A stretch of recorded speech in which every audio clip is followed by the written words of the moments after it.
నెల్లూరు జిల్లా పొదలకూరు మండల పార్టీ కార్యాలయంలో విలేకరుల సమావేశంలో మాట్లాడిన మండల నాయకులు. ఈ సందర్భంగా మండల పార్టీ అధ్యక్షులు మస్తాన్ బాబు మాట్లాడుతూ, కాకాని గోవర్ధన్ రెడ్డి సోషల్ మీడియాలో ప్రతిరోజు ఉదయాన్నే సోమిరెడ్డిని వ్యక్తిగతంగా అవమానిస్తూ మాట్లాడడం సరికాదని, మేము మీలాగా మాట్లాడితే మీ పరిస్థితి ఏంటి అని అన్నారు.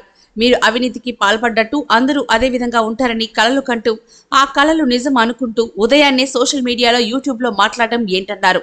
గత మీ ప్రభుత్వ హయాంలో ఒక విరువూరు ఇసుక రీచ్లో గత సంవత్సరంలోనే మీరు చేసిన దోపిడీ లెక్కిస్తే 37 కోట్లు పెనాల్టీ ట్యాక్స్ వచ్చిందని, మిగతా 4 సంవత్సరాలు లెక్కిస్తే ఎంత వస్తుందో అన్నారు.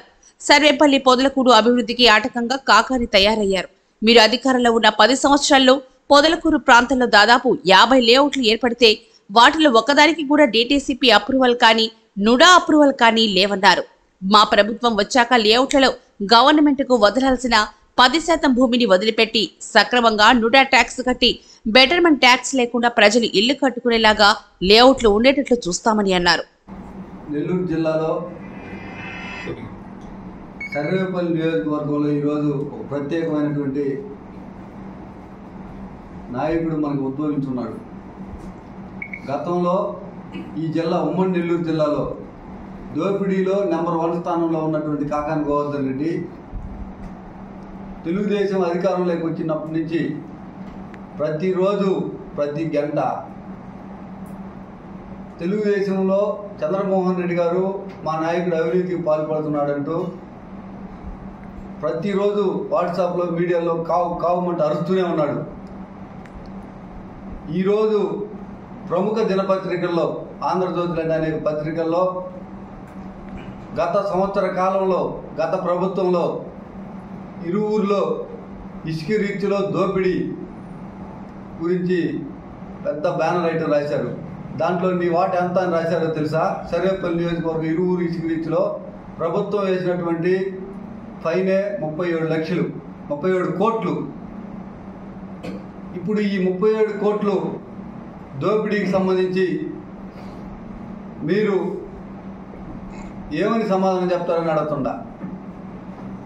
ఇసుక రీచ్లో ఈ రోజుకి 30 ఇసుక ఎత్తున్నటువంటి సొరాయిపాలెంలో మేము దోచేసాం, తెలుగుదేశం వాళ్ళంతా దోచేశారు, చంద్రమోహన్ రెడ్డి దోచుకుంటున్నారని చెప్పారు. మరి ఇప్పుడు గత 1 సంవత్సరంలోనే అధికారికంగా ప్రభుత్వం ఎంక్వైరీలో 37 కోట్లు పెనాల్టీ విధించింది. దానికి బాధ్యత అప్పటి ప్రభుత్వంలో మంత్రిగా ఉన్నటువంటి మీరు బాధ్యత వహించరా అని అడుగుతున్నా. బాధ్యత వహిస్తే ఆ తప్పు ఎవరినెత్తి రుద్దనాటికి సిద్ధపడుతున్నారని నేను అడుగుతున్నా. మీ కనుసన్నల్లో మీకు అందరికీ తెలుసు, మీ కనుసన్నల్లో ఇరువురులో మిమ్మల్ని కాదని ఒక తట్ట ఇసుక ఎత్తుకోపోయేదానికి ఈ నియోజకవర్గంలో కానీ ఆ ఊరిలో కానీ అవకాశం ఉందని అడుగుతున్నా. మీరు మీ అనుచరులు మొత్తం ఇసుకని దోచేశారు. ఆనాడు మీ దోపిడీయే ఈరోజు ప్రజలకు కష్టాలు తెచ్చిపెట్టింది. ఏ అనుమతులు లేకుండా కోర్టులు ప్రశ్నిస్తున్నా లెక్క చేయకుండా ఆ విధంగా దోచేశారు. ఈరోజు పత్రికల్లో వచ్చింది 1 సంవత్సరానికి సంబంధించిన దోపిడీ. అంతకుముందు 2019 నుంచి 2021 వరకు దోచినటువంటి దోపిడీ వర్షాల వల్ల వరదల వల్ల కనపడలేదని చెప్తున్నారు. ఆ 4 సంవత్సరాలలో దోపిడీ ఇంకెంతుందో మొత్తం కలిపితే 100 కోట్లు దోచేసింది మీరు. ఆ భ్రమలో పనుకొని ప్రతిరోజు నీకు ఇరువురు రీచ్ నుంచి సోరాయిపాలెం రీచ్ నుంచి ఎన్ని కోట్లు నీవు కౌంటింగ్ మిషన్కి చేరుతుందో కొనుక్కున్నప్పుడు నీకు కళ్ళకి వచ్చి ఉదయం లేచి ఆ అవినీతి అంతా మా నాయకుడికి మాకు అంటగట్టాలని చూస్తున్నారు. ఒకసారి మీరు గతం గుర్తు తెచ్చుకోండి. ఇప్పుడు జరిగినటువంటి ఇదంతా బాధ్యులు ఎవరో గుర్తుంచుకోండి. నేనేమంటానంటే అభివృద్ధిలో నేను మాట్లాడుతూ అన్నాడు, సబ్జెక్ట్ వదిలేసినాడు. పాపం అంత పెద్ద జిల్లా పరిషత్ చైర్మన్గా 2 సార్లు శాసనసభ్యుడిగా మంత్రిగా చేసిన మీరు మీ నోటి గుండా మాట్లాడాల్సిన మాటలు మాట్లాడుతున్నారా? తోడేరు పంచాయతీలోనో, ఐగారపాలెం పంచాయతీలోనో, పొదలకూరు పంచాయతీలోనో చేతులు కట్టుకొని లక్షలాది రూపాయలకు కొన్నటువంటి ప్లాట్లో ఇల్లు కట్టుకోవాలంటే బెటర్మెంట్ ఛార్జీలు కట్టేదానికి నీ గుమ్మం దగ్గరకు వచ్చి చేతులు కట్టుకొని నిలబడాల్సినటువంటి పరిస్థితి లేకుండా డైరెక్ట్గా ఎవడైనా ప్లాట్ కొనుక్కుంటే ఆ ప్లాట్లో ఇల్లు కట్టుకునేటటువంటి అనుమతులతో ఈరోజు పొదలకూరులో లేఅవుట్లు వేస్తూ ఉన్నారు.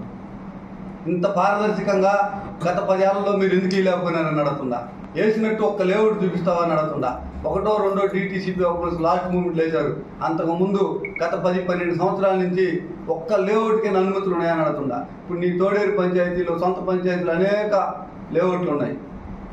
ఒక్క లేఅవుట్లన్నా నీ పంచాయతీలో బెటర్మెంట్ ఛార్జీ కట్టకుండా ఒక బోర్ వేసుకోగలరా?